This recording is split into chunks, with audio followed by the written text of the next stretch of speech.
북미에 사는 어떤 인디언 마을에 좀 특이하고 독특한 이 성년식이 있답니다.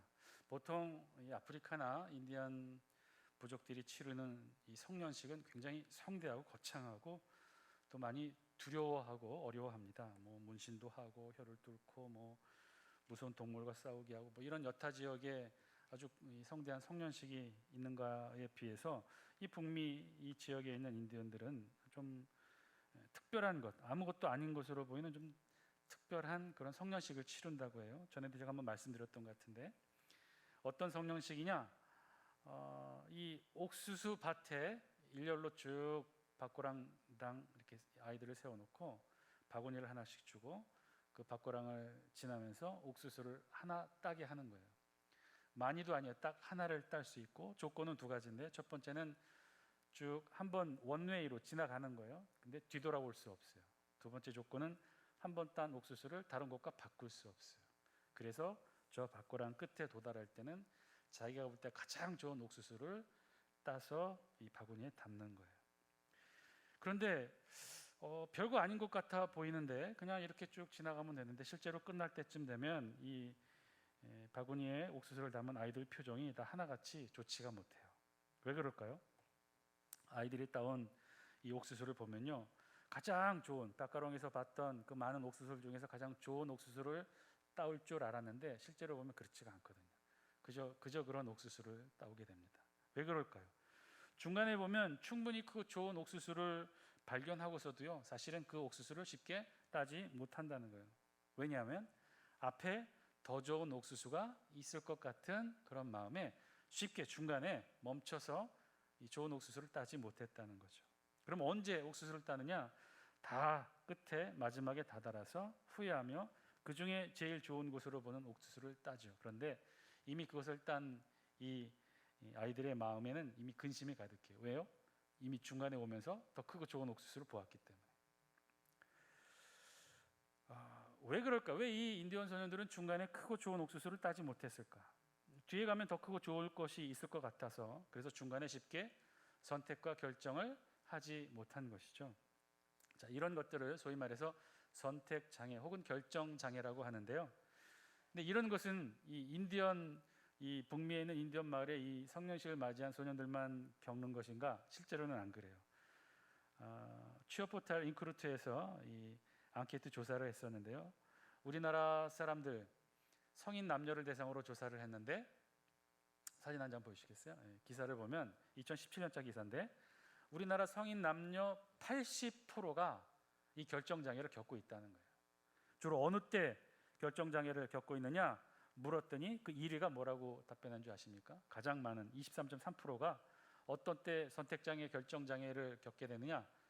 외식 메뉴를 고를 때, 짜장면이냐 짬뽕이냐를 고를 때, 피자냐 파스타를 고를 때 이 결정장애를 가장 많이 느꼈다는 거죠. 그 외에도 여러 가지 답변을 보면 옷이나 신발 등을 쇼핑할 때 이런 결정장애를 느꼈고 여행 갈 때도 느꼈고 심지어 TV 프로그램을 정할 때 정하지 못하는 거죠. 이것도 보고 싶고 저것도 보고 싶고 해서 막상 TV 프로그램 정하지 못하고 계속 돌린다는 거예요.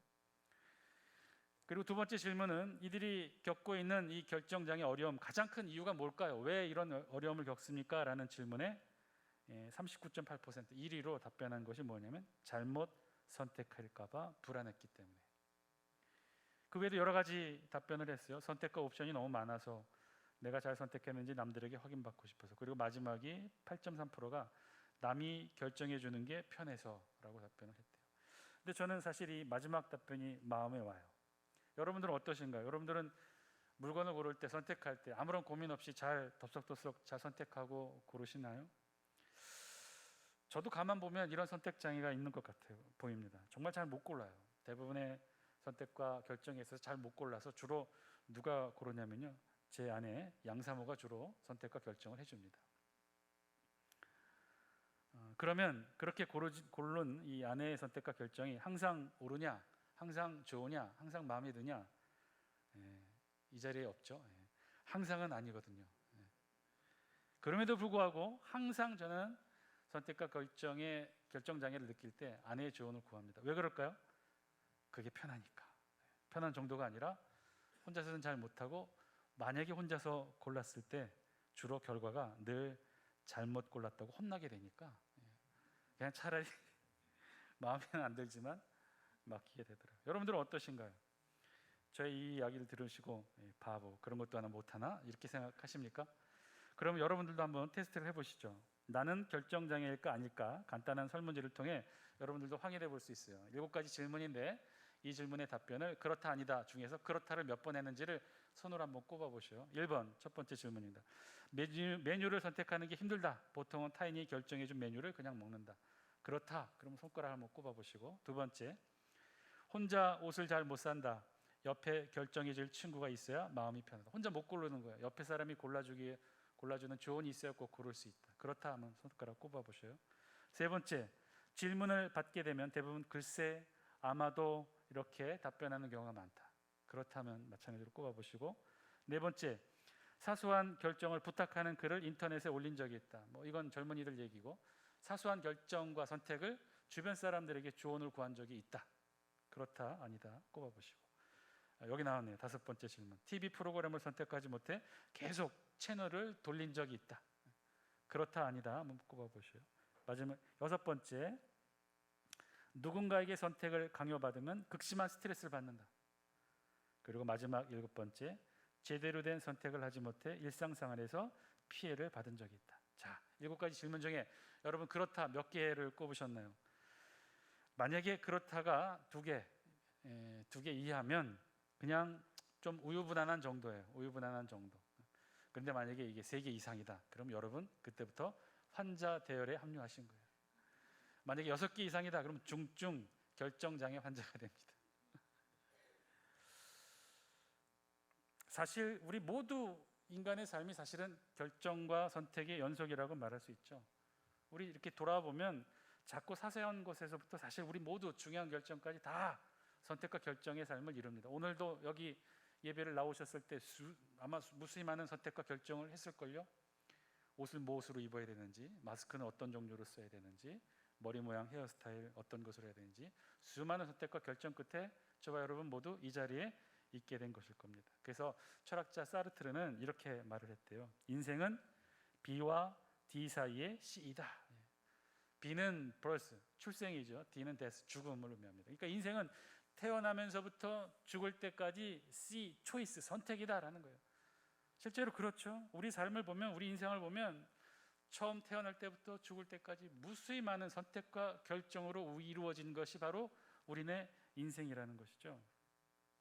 자, 그러고 보면 아마 그렇게 생각하시는 분들도 있을 것 같아요. 아이고, 목사님 그 말이 맞네요. 그러고 보면 다 선택이고 결정인데 그러면 그게 뭐가 그렇게 문제가 될 수 있나요? 모든 사람들이 다 선택하고 결정한다면 어렵지 않고 힘들지 않게 다 선택하고 결정하는 거 아닌가요? 거기에 무슨 선택장애가 있고 결정장애가 있고 그런 겁니까?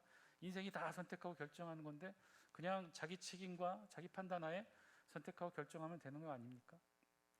아니요. 이게 그렇게 단순하게 치부해버린 문제가 아닌 것이 사실 누군가는 실제로 이 문제로 인해 생과 사의 갈림길을 오가는 이들도 있기 때문에 그렇다는 거예요. 예전에 신문 기사에 났던 사건인데요.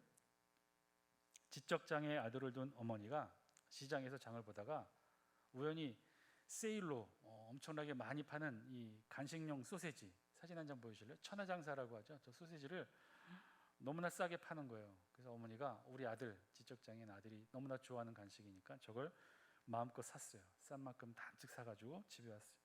집에 와서 어머니가 자신이 좋아하는 간식 천하장사를 많이 사온 걸 보고 아들이 신나합니다. 그러면서 아들이 엄마한테 물어요. 먹어도 돼요? 그랬더니 어머니가 냉장고에 넣으면서 그럼 언제든지 꺼내 먹어도 된다고 말을 했어요. 잠시 후 어머니는 다른 일로 외출을 했고 이 지적장애 아들은 엄마가 먹으라고 했으니까 냉장고에서 이 소세지 천하장사를 까먹습니다.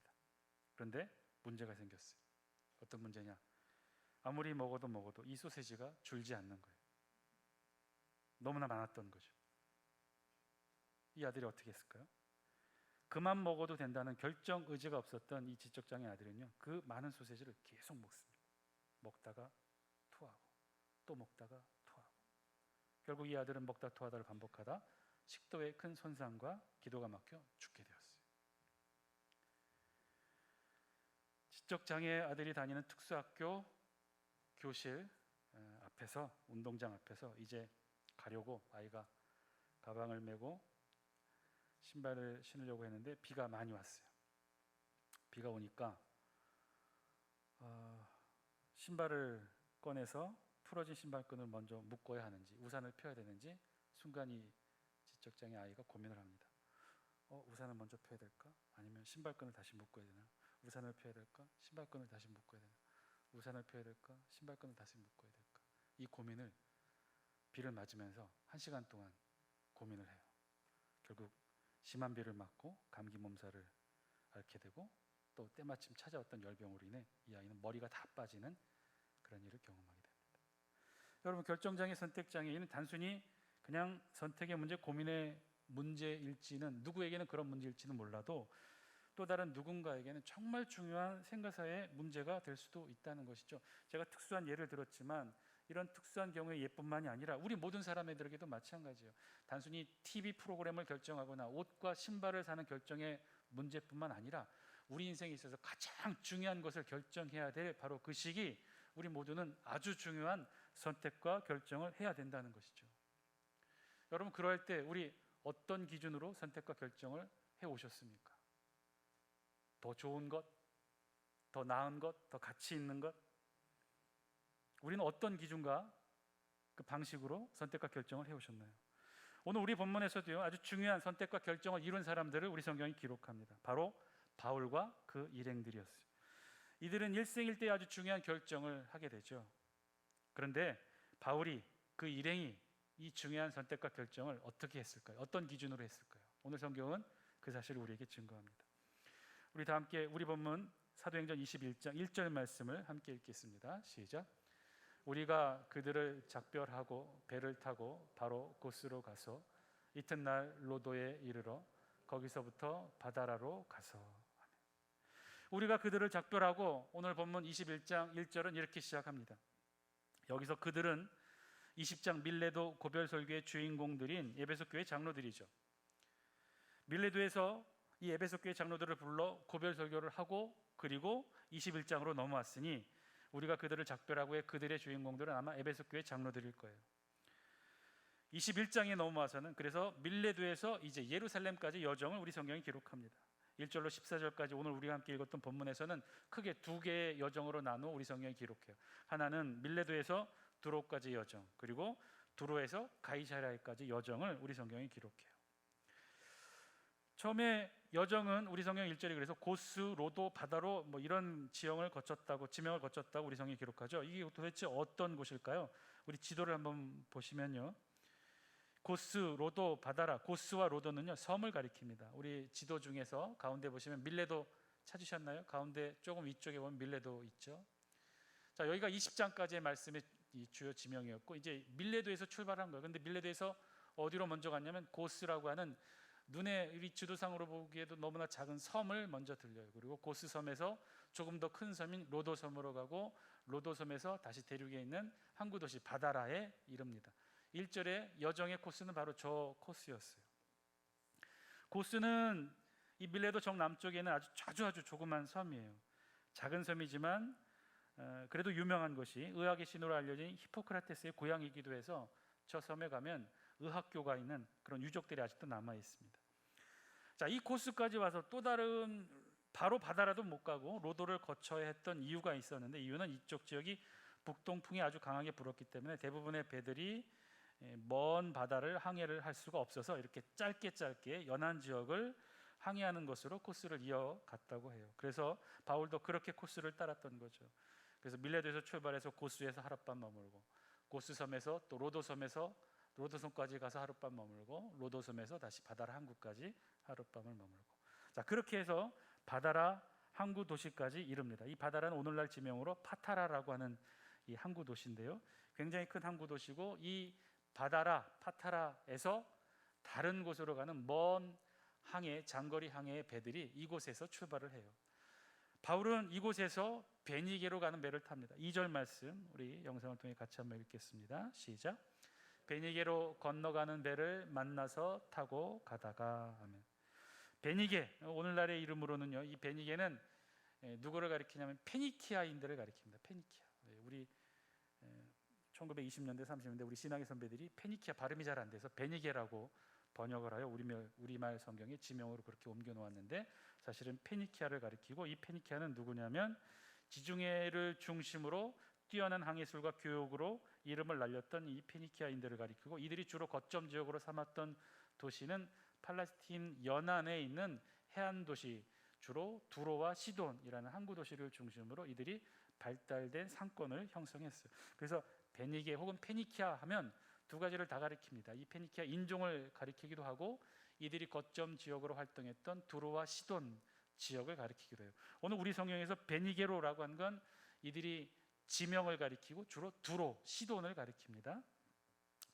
자, 그러면 바다라라는 항구 도시에서 이 두로까지 배를 타고 갔다는 뜻이겠죠. 바다라, 배를 타고 두로로 가려고 했다는 거예요. 실질적으로 이 두로는요, 지도 한번 보여주시겠어요? 두로까지 온 거죠. 그러니까 아주 먼 이 바울의 3차 전도 여행의 마지막 이제 거의 종착 지역으로 두로까지 왔어요. 지금까지 항해 코스, 밀레도에서 고스, 로도, 바다라는 이 연안 지역을 짧게 움직이는 그런 항해였다면 바다라 항구에서 두로까지는 아주 먼 거리를 단번에 움직인 거예요. 대략 한 650km 정도 되는 이 장거리 항해였고, 아마도 바울은 이를 위해서 이 연안에서 이동했던 작은 배가 아닌 바다라에서 두로까지 큰 배를 타고 항해를 했을 겁니다. 아마 대략 한 5-6일 정도 걸리는 코스였는데, 오늘 성경 우리 3절은요 그런 이 바다라에서 두로까지 항해 여정을 우리 성경이 3절에 짧게 간단하게 기록을 하고 있어요. 우리 지도상으로 보더라도 한 번에 갔죠. 구브로라는 섬을 돌아서 가게 됩니다. 우리 영상을 통해 3절 말씀 같이 한번 읽습니다. 시작. 구브로를 바라보고 이를 왼편에 두고 수리아로 향하여 두로에서 상륙하니 거기서 배의 짐을 풀려 함이러라. 아멘. 구브로를 바라보고 이를 왼편에 두고, 아까 지도상으로 보았다시피 바울은 바다라에서, 바다라 항구 도시에서 팔레스틴 연안 페니키아인들의 주요 거점 도시 두로까지 한 번에 여행을 했어요. 이 구브로라는 섬을 들리지 않았어요. 그래서 구브로를 왼편에 두고 그리고 이렇게 쭉 두로까지 항해를 합니다. 정말 힘든 시간이었죠. 긴 여정이었어요. 1차 때, 2차 때와는 달리 바울의 3차 전도 여행은 정말 긴 시간이었어요. 자, 그런 길고 힘든 여정 끝에 결국 두로에 도착합니다. 그런데요, 바울은 이 두로까지 도착해서 바로 예루살렘, 눈앞 바로 코앞에 있거든요. 바로 코앞에 있는 예루살렘까지 바로 갔어야 되는데 그렇지가 않아요. 여기서 머물러요. 얼마나 머무르느냐? 일주일이나 머뭅니다. 우리 4절 말씀 같이 한번 읽겠습니다. 시작. 제자들을 찾아 거기서 이레를 머물더니 그 제자들이 성령의 감동으로 바울더러 예루살렘에 들어가지 말라 하더라. 아멘. 자, 이곳에 일주일을 머물게 되었다는 거예요. 제자들을 찾아 거기서 이레를 머물더니, 아니 그렇게 서둘러 지금 밀레도에서부터 이 에베소 교회 이 성도들이 보고 싶었지만 그 시간이 아까워 에베소 교회 장로들을 밀레도로 불러서 밀레도에서 고별 설교를 했던 바울이죠. 바울은 지금 계속해서 서둘러 예루살렘으로 향하고 있습니다. 그 이유가 무엇이었을까요? 전에도 말씀드렸다시피 유대 3대 절기 중 유월절, 그다음에 오순절, 그다음에 초막절, 이 3대 절기 중에서 이 유월절 3대 절기를 꼭 예루살렘에서 지키고 싶었던 바울의 마음이 있었죠. 유월절은 이미 지키지 못했으니 포기하더라도 두 번째 절기인 오순절만큼은 예루살렘에서 보내고 싶었어요. 그래서 바울은 서둘러 이 두로까지 왔어요. 그래서 조금만 더 가면 이제 예루살렘이에요. 그런데 이곳 두로에 와서 일주일을 머무릅니다. 왜 일주일을 머물렀을까? 그 이유는요, 바울이 타고 왔던 배에 있었어요. 그동안 바울이 두로에서 고스, 로도, 바다라까지는 연안 해안용 항해용 작은 배를 탔는데 이제 바다라에서 두로까지는요 장거리 항해를 위한 커다란 배를 탔기 때문에 그래요. 학자들은 바울이 타고 온 배가 아마도 곡물을 운반하는 대형 선반, 이 배거나 과일을 운반하던 배였을 것으로 추정합니다. 자, 그러니 두로에 도착한 이 배는 곡물이나 과일 이 짐을 하역하고 내리고 그리고 또 다른 짐을 싣는 데만 대략 한 일주일이 소요되었던 거죠. 그래서 바울은 어쩔 수 없이 다음 배가 준비될 때까지 기다릴 수밖에 없었던 거예요. 아무튼 바울은 이곳에서 뜻하지 않는 시간 일주일을 보내게 됩니다. 그래서 그 일주일을 어떻게 보냈느냐?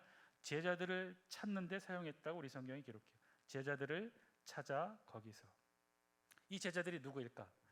아마도 바울에게 복음을 전해받은 그리고 바울의 가르침을 받은 성도였다면 바울의 이동 경로와 노선들을 다 알고 있었을 거예요. 그래서 대부분 바울의 제자들이나 바울의 복음을 받은 성도들은 바울의 이동 경로에 나와서 바울을 마중하는 것이 일반적이죠.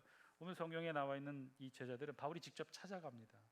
아마도 추정컨대 바울에게 복음을 전해받은 자들이 아니라 스데반 순교를 기점으로 예루살렘 초대교회에서 흩어졌던 이 초대교회 공동체 중에 일부가 이 두로에 와서 교회 공동체를 이루었던 것 같고, 바울이 그 소식을 듣고 갑자기 주어진 일주일의 시간을 그 교회 공동체 제자들을 찾아가 격려하기로 했던 거죠. 그래서 그들을 찾습니다. 힘들게 그들을 만나요. 그런데 그렇게 바울이 힘들여 찾은 이 두로의 교회 공동체 제자들인데, 이 제자들이 뜻밖의 말을 한다는 거예요. 어떤 말이에요? 이 제자들이 성령의 감동으로 예언을 받아서 바울더러 예언을 했어요. 어떤 예언이냐? 예루살렘으로 들어가지 말라. 바울이 찾은 두로의 제자들이 성령을 통해 예언의 은사를 갖게 된 이들이 바울을 보자마자 예언을 했다는 거예요. 그 예언은 바로 예루살렘에 가지 말라는 거예요. 예루살렘에 가면 고난에 처하게 될 것이고, 예루살렘에 가면 힘든 상처와 아픔과 두려움에 그렇게 예루살렘에서 큰 해를 당하게 될 것이라고 예루살렘에 가지 못하도록 권유를 합니다. 바울은요, 이후 이와 비슷한 경험을 계속해서 겪게 돼요. 두로를 떠나 이제 돌레마이에 이르러 가이사랴에 도착한 바울. 가이사랴에서도 이 바울은 7 집사 가운데 하나인 빌립의 집에 머물게 되고, 이곳에서 아가보라는 유대에서 온 선지자, 예언자를 만나게 되는데, 이 유대로부터 왔던 이 아가보라는 예언자가 바울에 대해 또 한 번, 두 번째 예언을 하게 돼요. 어떤 예언이냐? 그 예언도 마찬가지예요. 바울더러 예루살렘에 가지 말라는 거예요. 예루살렘에 가면 환난을 겪게 될 것이라는 것을 이 아가보가 예언을 해줘요. 그런데 그 예언이 굉장히 특이합니다. 일종의 행위 퍼포먼스를 통해, 행위 예언을 통해 바울에게 예언했던 거죠. 11절 우리 영상을 통해 같이 한번 읽습니다. 시작. 우리에게 와서 바울의 띠를 가져다가 자기 수족을 잡아매고 말하기를, 성령이 말씀하시되 예루살렘에서 유대인들이 이같이 이 띠 인자를 결박하여 이방인의 손에 넘겨주리라 하거늘. 이 아가보 유대에서 온 예언자는요, 특별한 방법으로 예언을 했어요. 어떻게 했느냐? 이 바울의 띠를 풀어다가 그 띠를 가지고 자기 손발을 묶고, 그리고는 이렇게 예언해요. 이 띠의 임자가 예루살렘에 가면 이렇게 될 것이다. 이런 결박을 당하는 고초를 겪게 되고 감옥에 갇히게 될 것이고 급기야 죽음의 위험에 처하게 될 것이다. 그렇게 예언을 했던 거죠. 자, 바울은요, 2번에 걸쳐서 예언을 통해 이 이야기들을 듣습니다. 예루살렘에 가면 고초를 당할 것이다. 예루살렘에 가면 결박을 당할 것이다. 예루살렘에 가면 죽음의 위험을 맞게 될 것이다. 이 예언을 받았어요. 예언을 듣게 되었어요. 이제 바울은 어떤 생각이 들었을까요? 이제 눈앞에 나와 있어요. 두로예요. 이제 조금 있으면 예루살렘까지 얼마 남지 않았어요. 이때 바울이 어떤 생각을 하게 되었을까요? 한 번도 아니고 2번씩이나, 그것도 전혀 의심할 수 없는 이들로부터, 한 번은 두로의 제자들로부터, 한 번은 가이사랴의 아가보로부터 이 예언을 통해 예루살렘에 가지 말라는 이 예언을 들었던 바울, 과연 어떤 선택과 결정을 하게 되었을까요? 우리 다 함께 13절 말씀 함께 읽습니다.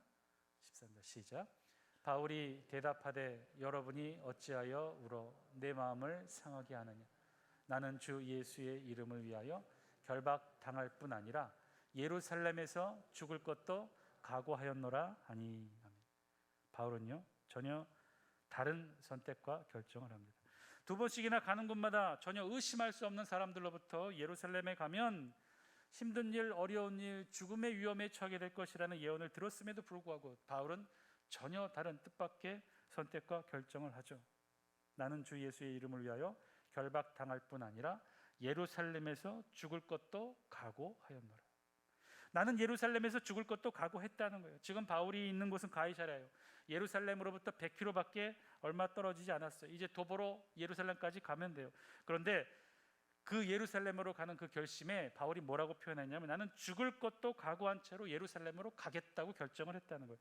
여러분, 바울이 왜 이렇게 예루살렘에 가고 싶어 했을까요? 사실 그 내심에는 바울의 예루살렘에 대한 또 다른 특별한 사랑이 있기도 해요. 바울이 선교적 목표와 전략으로는 첫 번째가 그거죠. 로마를 거쳐서 당시 땅끝이라 여겼던 서바나, 지금의 스페인, 땅끝까지 이르러 복음을 전하라고 하는 주님의 말씀을 바울은 전하기를 원했어요. 그래서 꼭 로마로 가서 이 스페인에 가기를 원했어요. 그리고 나서 바울이 두 번째로 갖고 있었던 이 전도와 선교에 대한 소중한 사명 가운데 하나는 예루살렘이었어요. 늘 바울은 이방인에게 복음을 전하고 이적과 기적을 행하고, 그래서 수많은 이방인들이 주께로 돌아오는 역사를 보면서 늘 마음 한편 외로웠어요. 마음의 짐으로 여긴 것이 있어요. 저렇게 이방인들이, 무수히 많은 이방인들이 주께 돌아오는 것을 보면 볼수록 예루살렘에 있는 자신의 동족 유대인들이 떠올라온 거예요. 이방인들에게 복음을 전한 만큼 자신의 동족 유대인들에게도 복음을 전하고 싶은 열정이 있었어요. 그래서 늘 예루살렘을 향한 마음에 바울의 이 마음도 함께 있었던 거죠. 그런데요, 사실 이 로망은요, 그러나 현실은 더욱 냉혹했어요. 바울은 그렇게 동족 유대인들에게 복음을 전해 예루살렘에 대한 로망이 있었지만, 정작 예루살렘에 있는 유대인들은 바울을 몹시도 미워했어요. 변절자요, 배신자요, 유대교에서 기독교로 개종한 이로 유대인들이 목숨을 걸고 바울을 죽이기로 결심한 이들이 예루살렘에는 많이 있었다는 거죠. 오히려 기독교도보다도 더욱더 미워했던 사람이 바울이었던 거죠. 사실은 그래서 이 두로의 제자들의 예언이나 가이사랴의 아가보의 예언이 없었어도 사실 예루살렘은 바울에게 그렇게 안전한 곳이 못 되었다는 거예요. 그럼에도 불구하고 바울은 지금 길을 쓰고 예루살렘에 가려 합니다. 모두가 다 말리는데도, 하나같이 다 가지 말라고 하는데도, 유대인들이 바울을 그렇게 미워하고 증오하고 죽이려고 결세대까지 꾸렸음에도 불구하고 바울은 예루살렘에 가려고 해요. 왜 그럴까요? 그 해답 우리 성경이 14절에 이렇게 말씀합니다. 우리 14절 말씀 같이 한번 읽습니다. 시작. 그가 권함을 받지 아니하므로 우리가 주의 뜻대로 이루어지이다 하고 그쳤노라. 아멘. 그가 권함을 받지 아니하므로, 바울이 주변의 만류에도 불구하고 예루살렘으로 가면 결박되고 체포되고 죽을 수도 있을 것이라는 주변의 만류에도 불구하고 바울이 죽음을 각오하고라도 예루살렘으로 가겠다는 그 결심을 확인하게 되자 바울과 그 일행이 이렇게 말했다는 거예요. 주의 뜻대로 이루어지이다. 주의 뜻대로 이루어지이다. 헬라어 원문으로는 이렇게 되어 있어요. 투 키리우 토 델레마 기네스도. 투 키리우 토 델레마 기네스도. 키리우는 주님이란 뜻이고요, 델레마는 뜻이에요. 그러니까 주의 뜻이 기네스도, 이루어지게 하소서, 이루어지게 하소서. 주의 뜻이 이루어지게 하소서, 주의 뜻을 이루소서. 바울의 선택과 결정, 죽음을 각오한 예루살렘으로 향하는 이 바울의 선택과 결정, 그 선택과 결정은 오직 단 하나의 기준으로 결정했다는 거예요. 그 기준이 뭐예요? 바울이 예루살렘으로 가겠다고 하는 이 선택과 결정의 그 기준이 뭐예요? 그것은요, 바울의 경험 아니었어요. 바울의 판단도 아니었어요. 바울의 고집도 아니었어요. 오직 주님의 뜻이었다는 거죠. 바울이 그것이, 죽음을 각오하고 예루살렘으로 가는 것이 바로 주님이 원하시는 것이고, 그것이 바로 주님의 뜻이었다는 사실은 바울이 알고 있었던 거예요. 그리고 그 뜻을 바울은 주저함 없이 자신의 선택과 결정으로 이루게 됩니다. 바울 자신의 선택과 결정으로 죽음을 각오하고라서도 예루살렘으로 향하는 것, 남들이 다 말리고 어쩌면 무모하다고, 바보 같다고, 어리석다고 손가락질을 할지도 모를 그 길을 선택하고 결정한 이유가 여기에 있었다는 거예요. 거기에 바울의 뜻이 아닌 주님의 뜻이 있었다는 거죠. 바울은 그 사실을 알았고 그 주님의 뜻을 확신했고, 그래서 그 주님의 뜻을 무모하고 어리석어 보이는 자신의 선택과 결정으로 이루게 됩니다. 사랑하는 장수교 성도 여러분, 오늘 말씀을 통해 우리에게도 주시는 하나님의 음성 들을 수 있게 되길 바랍니다. 바울은요, 자신의 삶 속에서 선택과 결정을 통해 주님의 뜻을 이루었어요. 때로는 두렵고 떨리는 일이었을 것입니다. 우리 성경이 자세하게 기록하진 않았지만 아마 바울도 두려웠겠죠. 무서웠을 것입니다. 다들 반대하고 말리고 가면 결박당하고 투옥당하고 급기야 죽게 된다고 하는데, 그 길을, 뻔히 보이는 그 길을 누가 자신 있게 당당하게 갈 수 있었겠어요? 바울도 흔들리고 두려웠을 거예요. 우리가 알지 못하는 수많은 유혹과 번민이 바울을 흔들어 놓았을 거예요. 그러나 바울은요, 그런 것에 흔들리지 않았어요. 그리고 자신 있게 세상 사람들이 다 반대하는 그 길을 걸어갑니다. 왜냐? 그 길이 바로 주님이 원하시는 길이고, 그렇게 가는 것이 바로 주님의 뜻을 이루는 길임을 바울이 알았기 때문이죠. 사랑하는 장수교 성도 여러분, 오늘 말씀에 우리 자신을 비추어 볼 수 있기를 바랍니다. 사실 우리도 이 자리에 오기까지 수많은 선택과 결정을 이루어왔죠. 그 수많은 선택과 결정들, 우리가 이루어왔던 수많은 선택과 결정들, 그렇게나 많이 해왔던 그 수많은 선택과 결정들, 그 속에 과연 우리 주님이 원하시는 선택과 결정을 우리 얼마나 이루어왔을까요? 우리의 그 수많은 선택과 결정들 속에 우리는 얼마나 주님의 뜻을 이루며 살아왔을까요? 아니, 우리 선택하지 못하고 결정하지 못해서 수많은 시간들 고민하며 보내왔던 시간도 있었을 터인데, 그 결정장애의 순간순간들을 우리는 어떻게 고민하며 결정을 하게 되었나요? 혹시 그 결정장애의 순간에 무엇을 선택하고 결정해야 될지 고민하는 바로 그 순간에 우리는 주님의 뜻을 구하고 찾으려 했습니까? 주님이라면 지금 내가 무엇을 선택하기를 원하셨을까? 주님이라면 내가 무엇을 결정하기를 원하셨을까? 묻고 찾고 기도하고, 그래서 주님의 음성을 듣고 그 주님의 뜻을 이루기를 우리 소망하셨나요?